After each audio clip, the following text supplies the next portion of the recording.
Kako bi što kvalitetnije razradili projekt razmjene mladih koji Vinkovce očekuje od 31. srpnja do 5. kolovoza, danas je održan sastanak s predstavnicima partnerskih organizacija iz Italije i Poljske. Mi danas imamo unaprijed planirani posjet vezano za projekt transnacionalne inicijative mladih koja se zove Brainstorming europskih mogućnosti koju financira Europska komisija, a provodi Udruga za kreativno i održivi razvoj KOR iz Vinkovaca. Taj projekt je u stvari financiran iz programa Mladi na djelu, iliti ga Youth in Action, i projekt će se odvijati od 31.7. do 5.8. Iz zemalja partnera doći će po 4 sudionika, najavljeno je. Partneri iz Italije su nam Work in Progress udruga i imamo gospodičnu Moniku koja nam je došla u posjet i gospodina Boguša koji nam je došao iz Poljske, iz mjesta Krakovica.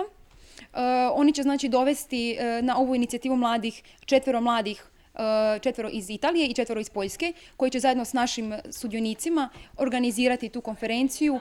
Projekt koji Vinkovčane očekuje krajem srpnja sadrži brojne aktivnosti, a neke će biti održane i u središtu grada, kažu organizatori.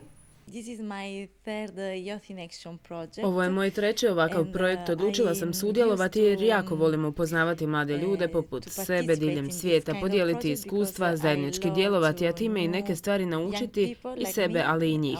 Želja mi je da i u mom gradu život za mlade bude perspektivniji i da bude više tolerancije, a to mladi zajedničkim snagama mogu učiniti. Jako sam sretan što sam ovdje u Vinkovcima kako bi isplanirali, a kasnije i realizirali kvalitetan, ali i zabavan projekt za mlade koji će se ovdje održati. S obzirom da mnogi mladi iz Poljske jako vole doći na hrvatski Jadran tijekom ljeta, sve mlade iz Vinkovaca pozivam da posjete Poljsku. Sudionici plaćaju tek 30% iznosa troškova puta, što je za mlade izvrsna prilika, te bi ih se što više trebalo pridružiti, ističe predsjednica ove udruge koja je osim ovog projekta i organizator razmjene mladih pod nazivom Zavladaj svijetom i postani poduzetnik. Razmjena se održava također u Vinkovcima od 21. do 29. srpnja, a u suradnji s partnerima iz Njemačke, Italije, Rumunjske, Grčke i Turske. Svaka od zemalja poslaće 6 sudionika koji će u Vinkovcima provesti tjedan dana, učeći o poduzetništvu i poduzetničkim vještinama.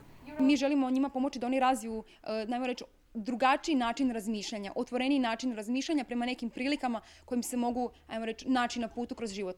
Sve informacije o ovim projektima mogu se naći putem društvenih mreža i na internetskoj stranici Udruge za kreativni i održivi razvoj KOR, koju će udruga aktivirati kroz 2 dana.